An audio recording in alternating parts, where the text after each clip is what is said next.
Hey guys, welcome to part 4 we're on now in this series of essentially going through and chatting about the topics in Scientific Principles of Strength Training, which is a book written by CWS, Chad Wesley Smith, Dr. Mike Israel, and Dr. James Hoffman.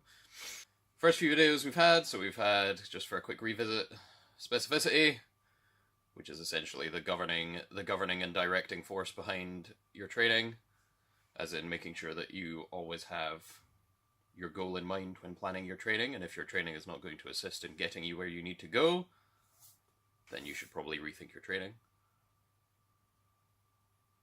Overload, being training needs to generally get harder over time. There needs to be progress in the stimulus. It needs to get generally harder over time for it to be progressive. It can't just be the same, otherwise you won't get any better. Part 3 was fatigue management. That's essentially managing fatigue, funnily enough. We defined the difference between recovery from injury, recovery from training, and kind of outlined the kind of main 3 things that will help you recover from training, and how keeping an eye on how you eat, sleep, and relax can help you decide whether your training is getting to its limits in terms of if you're starting to become functionally overreached, or if you just need to address issues in your fatigue management, aka you need to sleep, eat more, or chillax more before you start altering training, because it's not the training at fault if your fatigue management's shit. And if you can't do anything about your fatigue management, then you definitely need to adjust training. Anyway, part 4. SRA curves. What does SRA stand for? Stimulus, recovery, adaptation. Those are all big fancy words. Essentially, in the context of this, you'll have seen me do these type of things a lot, usually with a pen, of being like, stimulus, recovery, adaptation. It's essentially on a graphed out performance y over time x. Stimulus being disruption, homeostatic disruption, training, effectively, or, whatever you happen to be doing. Training creates a stimulus, performance goes down, because performance will go down in the presence of homeostatic disruption. That's kind of the point of the disruption. You recover from the stimulus, and then you adapt, hopefully, if the stimulus was enough to merit adaptation. Bigger disruptions tend to cause bigger adaptations. However, they also, by default, bigger disruption will take longer to recover from, however will yield bigger adaptation. What could be the problem with trying to do massive disruptions all the time? The recovery time. Because the longer it takes you to recover, the longer it will take for adaptation to set in, which can be counterintuitive to other things. SRA curves, as in this little kind of like stress stuff out, recover from stress, adapt to stress stuff, is different for different systems. Before we get into system-specific curves, the general idea being with SRAs is that you stimulus, recover, adapt. And this adaptation point, before you get involution, essentially you lose your adaptation because you don't stimulate it again. As in, you did some stuff, you recovered from stuff, got a bit better, but then didn't do anything else, so you got shit again. Before you get shit again, you want to re-stimulate, which again will lower performance, so you will technically become shitter again, but because it's from a stimulus rather than a lack of stimulus, you will then recover and then adapt. And again, kind of like the thing I do with my fingers for overload, hopefully it becomes higher over time as I kind of creep my way up my phone screen. That looks so weird. System-specific SRA curves, that being different systems have different timelines, let's say, for how often this kind of stuff can occur. And that usually depends on the relative stress each system takes. Yeah, that would be it. So, technical SRA, so like nervous system based things in terms of like learning a new skill. So, if you are doing technique work with the bar, for example, in a powerlifting context, or you're practicing a very specific sport skill, separate those two things for a second. Practicing technical stuff with a bar, minimal physical component, unless people are like totally fresh, but even then, like the actual weight of the bar is essentially almost negligible for most people. So, doing a bunch of technique stuff with the bar isn't going to really touch the sides on any other kind of biological system. So it's not going to like promote hypertrophy or be stressful enough to do any of the other things just because of the relative intensity of lifting the bar. Cool? So that will take very little time to recover from. Hours, maybe a day. Similarly, however, it does, again, degrade at that same kind of rate. So your technical proficiency will tank quite quickly when you don't stimulate it very often. So I'm sure everyone, or hopefully quite a few people who are watching this video, will have had kind of time off, especially for one of the more technical lifts. Like squat is usually a big one for people, where if you take, either for injury or for whatever reason, holiday, like can't get to training, whatever, if you take a week or two off squatting and you come back to it, you honestly feel like a dumbass. Like you have absolutely no idea how the fuck you ever squatted proficiently at all, because it all just feels alien again. That's kind of why. So you're essentially, your technical SRA has decayed. Sport-specific context, in certain sport-specific skills, there will be more of a physical demand on systems than just doing practice with a bar. So kind of like how we talked about, the bar is essentially like not going to touch the sides on anything. Sport-specific stuff, it may, just because there may be running involved, which again, if you're practicing, again, nobody practices technical drills to start with at full speed. Everyone kind of starts with the very basic stuff and kind of builds up from there. That's the reason, essentially, because like skill acquirement in a max effort environment is just never going to happen. Like you need to do it on the very simple things and then build up. But you don't need the maximum physical component for the basic level skill to develop. You just need the skill part. So if that's passing, you don't need to be passing at a full sprint for your passing game to get better. You just need to do the passing. However, in a game, you obviously want to have that next level of skill to be able to do it at full speed. But for just the base skill in itself and like honing different aspects of it, you start at the bottom and then work up. Technical SRA degradation, don't want that. Means that you feel like an ass and feel like you don't know how to squat, deadlift, or bench. The fun part comes in the fact that I've obviously said that can take hours, essentially, before it starts degrading. So how do you balance that with different systems, especially something like connective tissue? If anyone's ever been injured, you've had like ligament or tendon damage, you know it takes absolutely ages. In some cases, it can actually take longer than bone breaks, which makes so little sense to me. I mean, it kind of makes sense to me, but it's still just kind of like...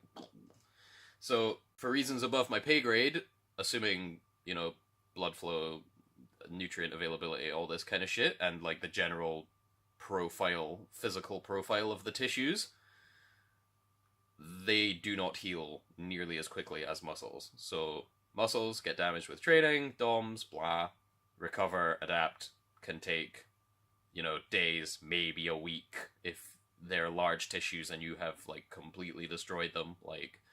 When we talked about our ridiculous volume type stuff, again, if you can push the envelope on, like, essentially you need to try and find your upper threshold on volume stuff. Stuff done to that kind of at that kind of threshold will be the stuff that hurts the most. However, like we just said in the bottom of the SRA video, bigger disruption tends to yield bigger adaptation. Cool. So for everyone who's like, but why are you doing 12 sets of 12?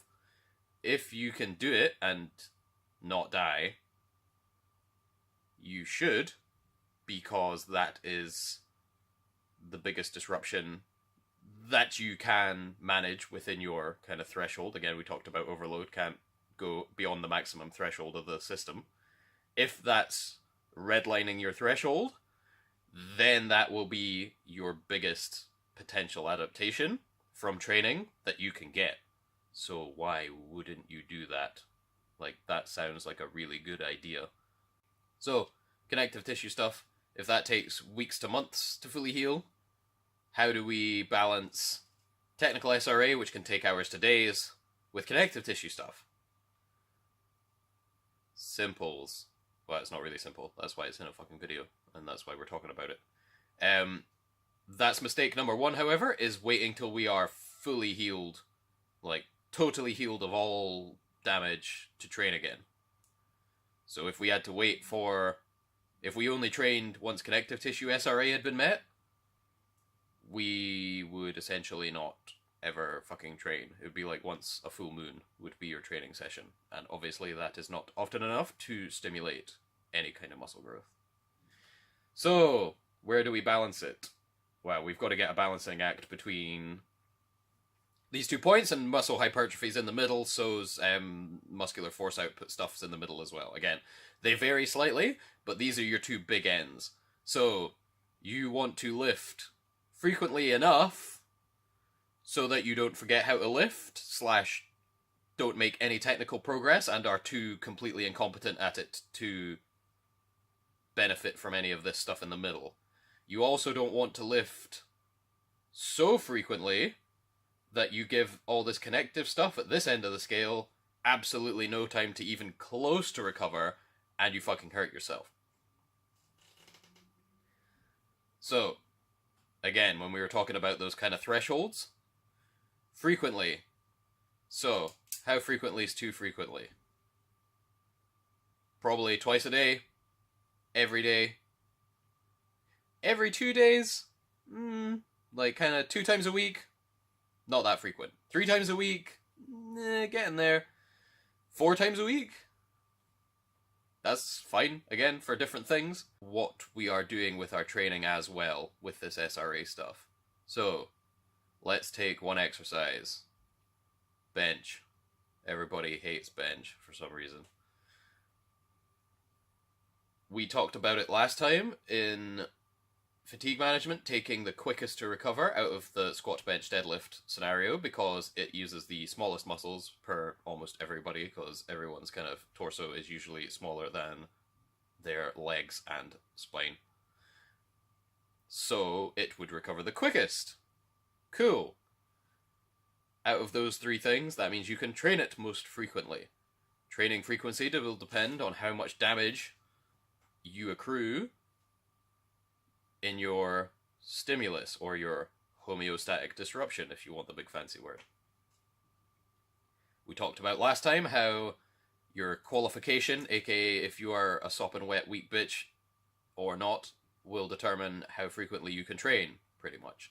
So, one side of that argument, or one side of that spectrum again, was petite, kind of like your 47-52 female lifters. Physically, their pec major muscle will be smaller than a 120 plus dudes. They will probably lift drastically different amounts of weight. So their total disruption that they can cause will be very, very different. This guy, big 120 plus dude, will destroy himself on bench because the weights he will be lifting are heavier. His tissues are generally bigger, so they can accrue way more damage. As in, like, if you have more, like, in orders of magnitude more fibers to destroy, if you destroy them successfully, that's, again, orders of magnitude more recovery that needs to occur before you can successfully use them again.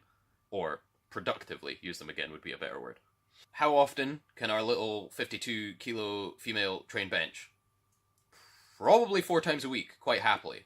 Very easily, I'd imagine. Again, easily, 4 times a week, 5 times a week. How often could the big dude train bench? Maybe twice a week.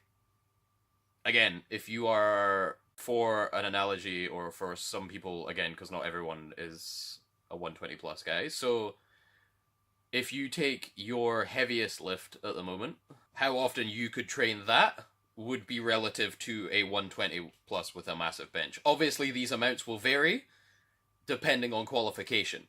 Like, a world-class 52 female will be kind of slightly out with the very obvious average bell curve that we're working with here. Same as, like, a really shit 120 plus, who's, like, fresh to lifting, won't need all these considerations. He could just be treated as, like, a new any weight class lifter because of where his numbers are.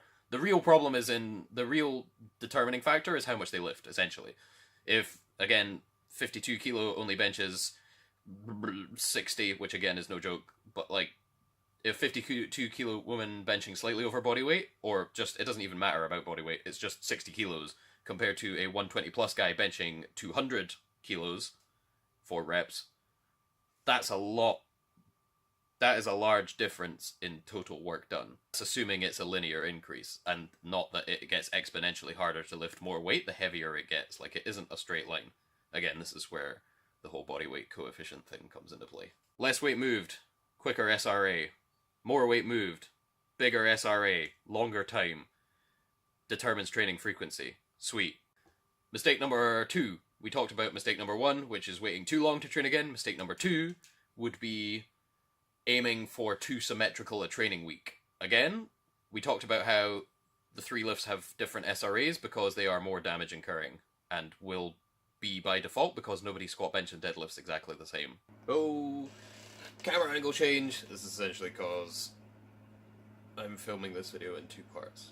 When you are programming, thinking about SRAs, I don't know if we've touched on this before in terms of specificity and exercise selection, but ideally you want to do the majority of your work, for example, on, if we're talking hypertrophy, let's talk about quad-based hypertrophy. You want to do as much of your work, not as much as you can, but a majority of your work in your best kind of bang for buck exercise for quad stuff. Usually going to be compound. It's pretty much going to be like a squat variant, essentially, or possibly a leg press, because you need to be able to have the potential for as much loading as you can attain. So you're never going to be able to use as much actual weight doing a leg extension, for example, than you are doing squats. Then you get into like mechanical stress and all this kind of stuff of like how deep the stretch is and all this other kind of stuff. Obviously squats also work other things like glutes and stuff like that, which, just to touch on, if you are programming, you need to keep that in mind. So if you are, I highly advise doing hypertrophy programming anyway based on muscular grouping, and you essentially can count anything that will use multiple muscles. So obviously if you are programming and you have bench press in there, it will obviously count for your chest, but I would also count it in for your anterior delts and your triceps, and then count it towards your total kind of volume of the week for each of those muscles, and see how everything else pans out. So, seeking too symmetrical a training week, you want to have the majority of your work done on your biggest potential lifts, and then the other 2 ones are where you can chuck in your exercise variant. I usually knock it down and as in have like majority work on the big bang for buck exercise, the next biggest chunk of work on the next kind of 1-step, 2-step removed exercise, or 1-step removed exercises like we talked about in the specificity video. So if your biggest bang for buck is on high bar squats, your next biggest bang for buck thing could be on leg press or front squats or something else like that, and then your last one, you can use your isolation exercises, leg extensions, split squats, lunges, walking lunges, any kind of stuff like that. Or it's a good place to chuck in tempo exercises. Those are really good. But yeah, so you get this kind of stagger of like 60-ish% of your working sets, another 30% of your working sets, and then another 10% of your working sets on the last isolation thing. As you go through your training week, we talked about overload, especially with regards to volume. You need to get more voluminous You need to have more sets in your training as it goes through the month. I would add first, second, third. So I would try and add onto your big bang for a buck thing first, then your middle thing, then your other thing, and that obviously will take all of your total working sets up. You, depending, essentially, because this is so much work, you are going to get to a point where it might start interfering with your actual session time enough that it makes the session unaccomplishable. Our last mistake in SRA curve applications, that is not using functional overreaching for supercompensation.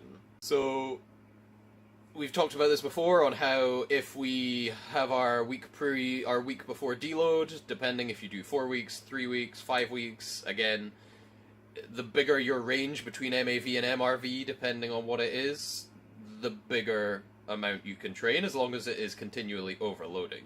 So there's no point going, oh, like 10 sets, 14, 16, 16, 18, when you're just doing 2 weeks at 18. 2 weeks at 16, like, that's not overloading, you're just spinning, you're just repeating a week, effectively. Like, it's not getting any harder, you're just doing an extra week's work for no reason. While obviously you are accumulating an extra week's work, that week could be 18, and then you could see if you could do 20, and that would be even better, because that's more overloading in general. Functional overreaching would be when I said if you have the deload after your hardest week, in case you overcook it, you've got the deload to kind of ride it out. So what you can do, once you've kind of dialed in your maximal values of like, sweet, so I know my MRV is blah. If you are so inclined, you can functionally overreach, which is essentially exceeding or attempting to exceed that maximal recoverable volume, because again it's based on your ability to recover and perform again the next week. However, if you know you're not going to need to perform the next week because it is a deload, and in line with what we've just been covering of big disruption, big adaptation, if we hella overreach and disrupt real big, the wave that comes over the other side is extremely high. So this is a kind of common theory in peaking, so that you essentially try and like ride the super compensative training wave into a competitive environment whilst also trying to clear fatigue.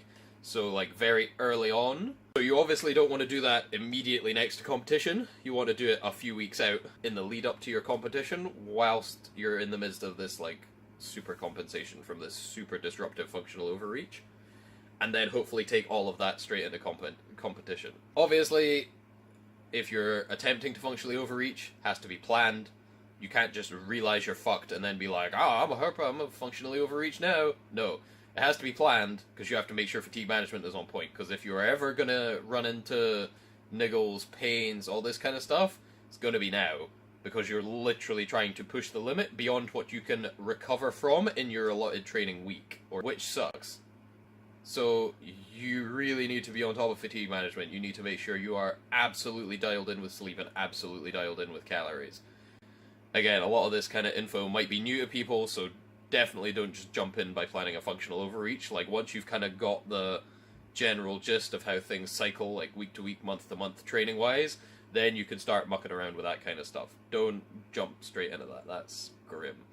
You might accidentally overreach when you're trying to find out your MRV, but it's not going to be by that much, and it's only going to be for like a few days extra, and you've already got a deload anyway. Example of a functional overreach would be like hitting your MRV 2 weeks out of your deload, and then just trying to push another week, just destroy yourself, and then ride out that whole nonsense, or possibly add in, essentially jump over your MRV for your week that you usually would. So if your normal week previous deload, you would have 20 working sets of quads or something, or 22 working sets of chests. You just you add in, like, sprinkle on that a little bit more and go 22, 24, depending on what body part that is in that week, and just see how it goes, and then ride out on the deload, and it's going to suck.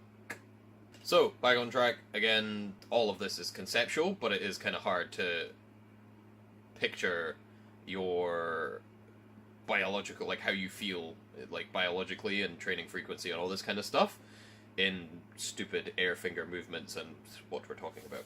So that's all the kind of common mistakes training wise. Don't seek. You're going to have an asymmetrical training week. Definitely, eventually start compensating functional overreaching for super compensation. That's super useful. And don't try and wait too long before training again. That's one of the benefits of having an asymmetrical training week. Obviously, your big chunk of main body work will be the most fatiguing, then the next fatiguing, then the next fatiguing. However, this is also the hardest to physically do. Next least hardest, next least hardest. So obviously as you get more fatigued through the week, you will have less and less kind of need to be fresh because you are doing not only more simple to accomplish exercises, hopefully, but also less intense bouts of that specific muscle, which will require less recovery. You obviously stack up your training week by if you have like big thing somewhere here, you're also probably going to have like another body part's little like second step thing and then another body part's third step thing, and that's just kind of how you piece the training together of like big, medium, smaller, big, small, medium, and then interchange all the other ones like that. Depending on how many days a week you can train, you're going to have to make some cuts in terms of body part stuff. Again, obviously as your weekly volume goes up, the need for each of these component parts of your training week needs to be bigger. That is it for SRA stuff, guys, I think. Again, if you have any comments, dank memes, funny insults, please leave them in the comments below. I like those things. Join us next time in part 5, which I think is going to be variation and why that's important. Catch you later. Have a nice day.